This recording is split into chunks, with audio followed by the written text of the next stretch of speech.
Hello, welcome to The Collision. It's Daniel here again, and it's here, the Rise of Skywalker, the end of the Skywalker saga. Film, their marketing is over 40 years in the making. The movie that was definitely my most anticipated film of this year. I know for a lot of you, it's probably one of your most anticipated films, so let's talk about it.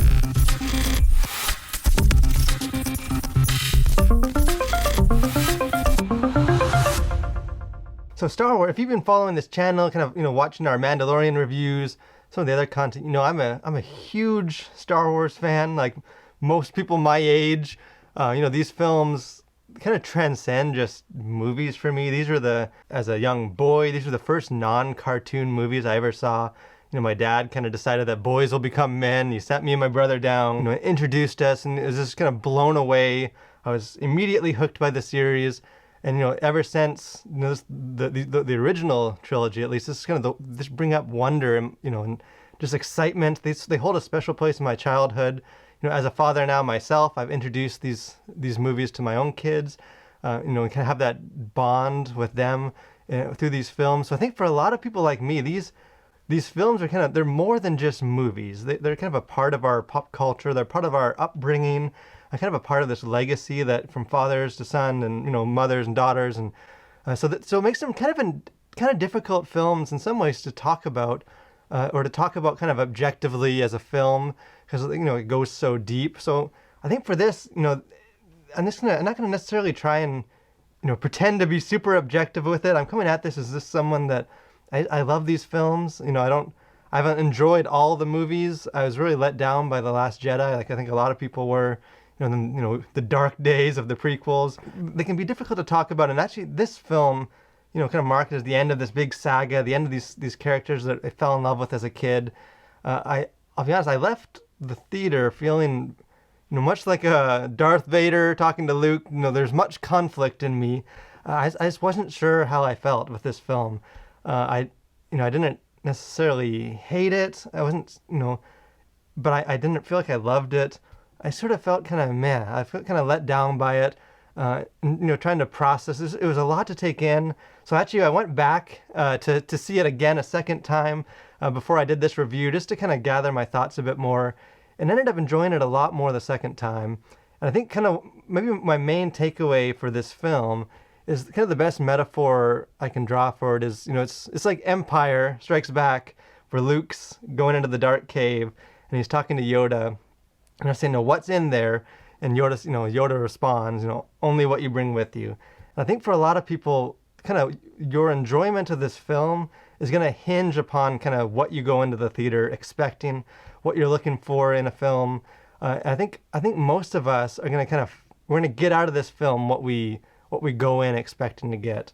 And I think the thing that my second viewing helped me kind of a hump to get over is, I think, kind of initially, there is a lot of problems with this film. If you've seen some other reviews, some other comments, maybe talked to some other people that have seen it, there are definitely problems with this film, kind of narratively, the way it's structured, the way it kind of ties in, or I guess doesn't tie in to the movie that came before it.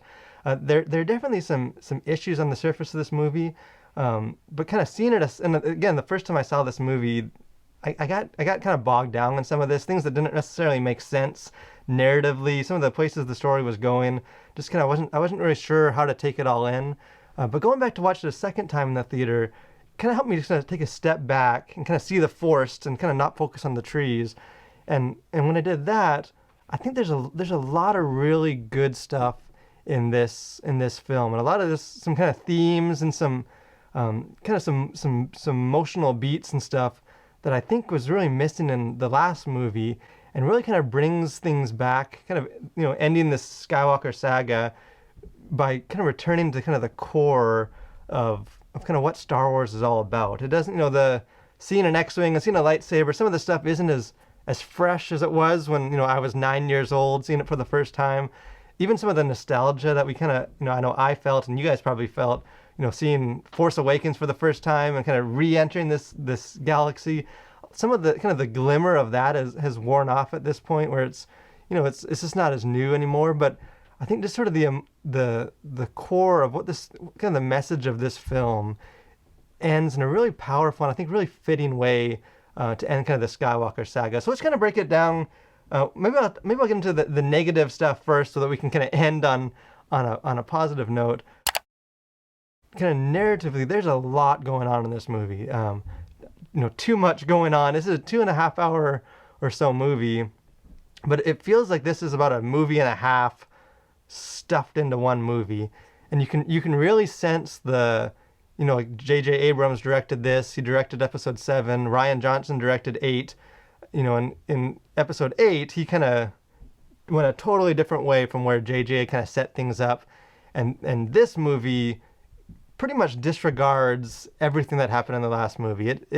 It's more a sequel to J.J.'s episode 7 than it is kind of following in a logical way episode 8.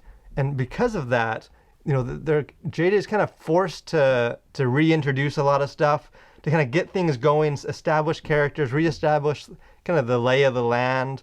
There's huge plot points and kind of developments that are given in like the first couple lines of the opening crawl. And I think, the film definitely asks you to just kind of accept a lot of things, don't ask a whole lot of questions, and just buy in.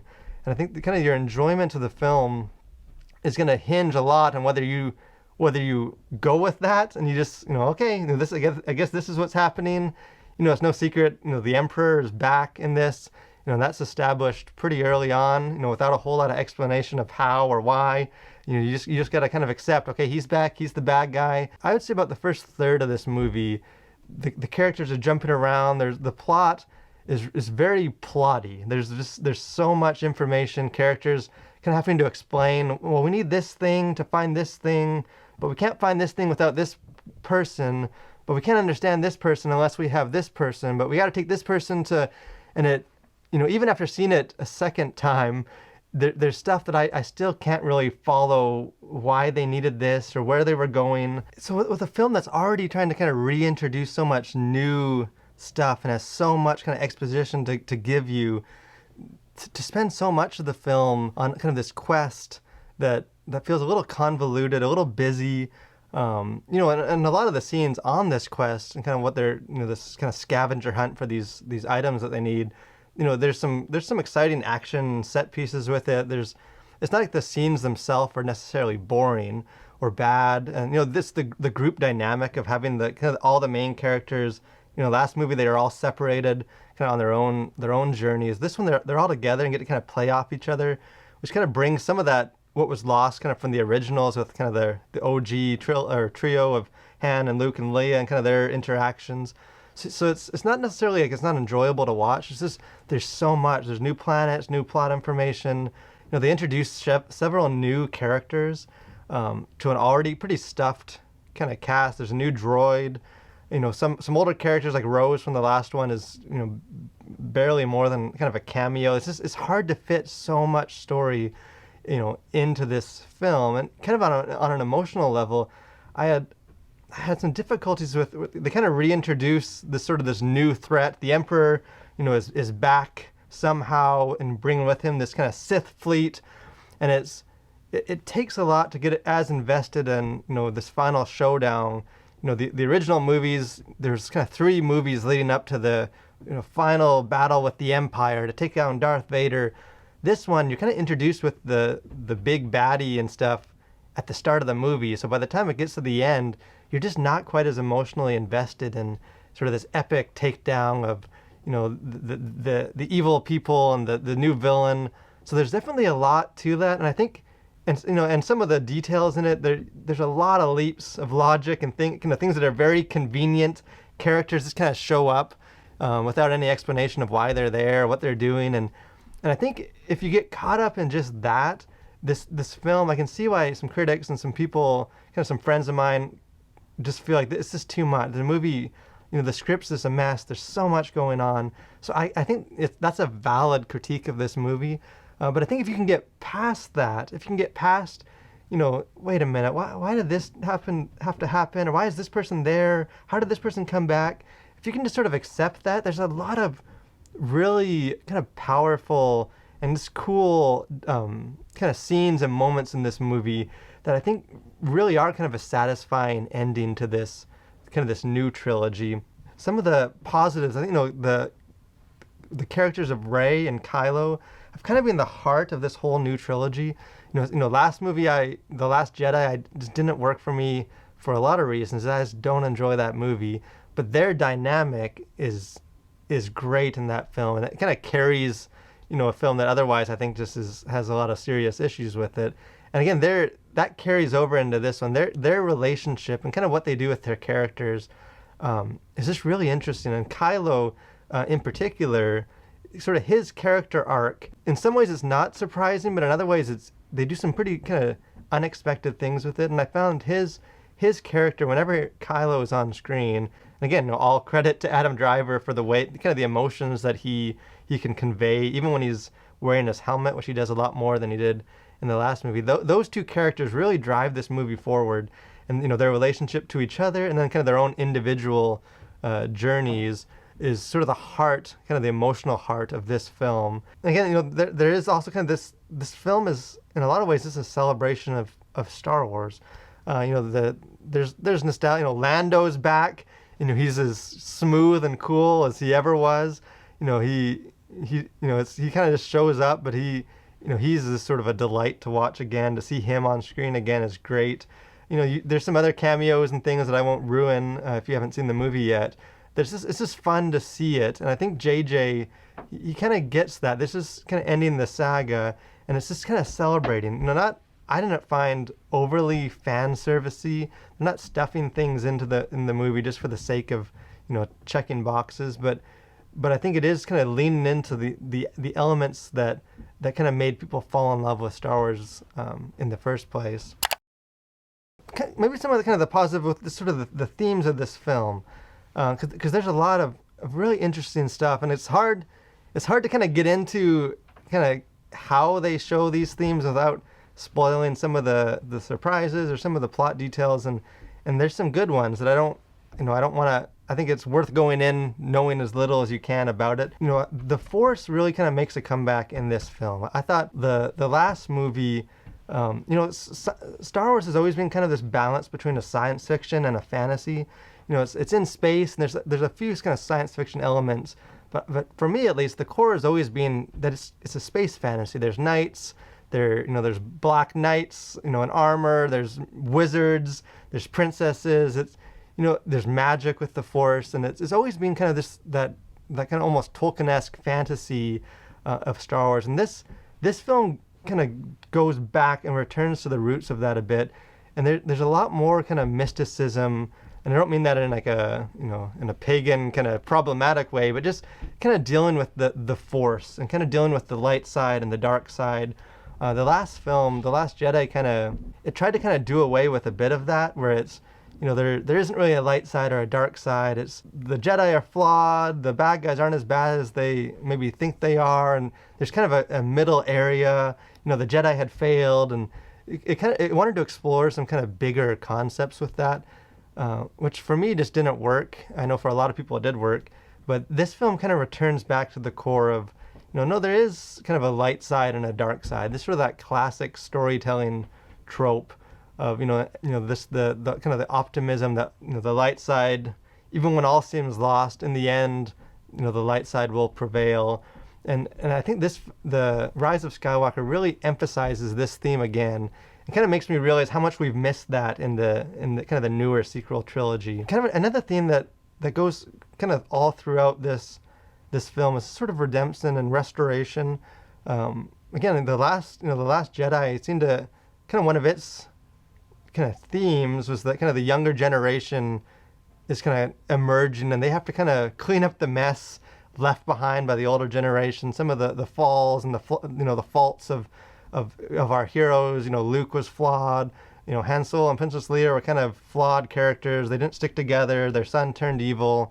The celebration, they destroyed the Death Star. They're all celebrating on Endor with the Ewoks, but eventually evil returns again, and so it's almost like the younger generation has to just sort of fix what was kind of left to them by the older generation. Where this film is a lot more optimistic and kind of hopeful, which to me is just sort of the core of Star Wars. Where it's the theme throughout this film is it's kind of the older generations kind of blessing and restoring the younger generations and kind of helping elevate them. And I found this, as a Christian, it's just a more relatable theme. You know, the characters are still flawed. It's not just clearly, perfect characters and pure evil and good, but just sort of that sense that we, wherever we came from, we have that choice to kind of choose the good or choose the bad. There's one point where a character kind of says, dark side's in my nature, and I'm kind of bound by who I am, and just sort of this, as the characters are wrestling with their own conflicts throughout the film, just sort of unpacking the idea that wherever you came from, whether you came from the good or the bad or whatever your struggles are, that you have a choice to kind of choose the light side or the dark side, and that it's not kind of just predetermined for you. That even, bad can become good, good isn't always bad, but that kind of whole theme just really landed for me. I think that's kind of was my main takeaway, that it's kind of a far more positive message to kind of end the trilogy on. As Yoda said, always in motion is the future. I know with all these newer Star Wars movies, my opinion on them has kind of changed as I've watched them over the years. The more times I see them, I kind of pick up things. I know with some of them I've enjoyed them more every time I watch them. Others I get bothered by some stuff and maybe don't enjoy them. So only time will tell ultimately kind of how this film will be remembered. I think kind of as a conclusion to this kind of newer trilogy, I think it works. If you're able to sort of buy into what they're trying to do, I think it does kind of give a satisfying end. It gives answers to some questions that we've been wondering about, even though it raises a bunch more questions of things that that they don't explain. But I think it does, it does the characters justice. I think all the characters that they established in episode 7, they get kind of a satisfying arc. They've been brought to somewhere different than they were before. They've all grown in kind of different ways. I'm not sure that the Skywalker saga, these last 3 films almost feel like, if you're like a Lord of the Rings fan, this is sort of like the scourging of the Shire at the end of the last book in the Lord of the Rings, where the main story kind of is over, and there's sort of this this kind of small contained adventure that reveals a little bit more about the characters. They got to go through a few things, kind of shows what they've learned, but ultimately isn't kind of consequential to the main story. That's kind of what I feel like these last 3 films are. I think for me, Star Wars, kind of the main story, it ended in Return of the Jedi, 30 some years ago. And these stories is it's just another chance for us to revisit this world, see what happened with these characters, kind of learn a little bit more about the characters that we grew up with. Gives a teaser of kind of, the galaxy goes on, there's always going to be a new threat. Kind of the legacy of these characters will continue even long after they're gone. And I think in that way, if that's all you kind of want from these, if you're not expecting this film to, in this whole trilogy to recreate the originals or really continue on this epic story, then I think you'll probably be like me and you'll enjoy this film just for what they are. But hey, I'd love to hear, this film, maybe more than any other film that we've reviewed this year. I really want to hear what you guys think of this film. Whether you agree with me, whether you think I'm crazy, whether you hated this movie, whether you just love this movie. I'd love to hear all range of opinion. Let's be respectful to each other, but I'd love to kind of hear what stood out in this film to you, what resonated, what didn't. Again, if you haven't been following other our Star Wars content, Mandalorian, we'd love for you to check those out as well. Subscribe to this channel, keep up with all our videos. Make sure you hit that like button on this video, and I just want to thank you for watching. Hope you'll continue to collide with your world for Christ.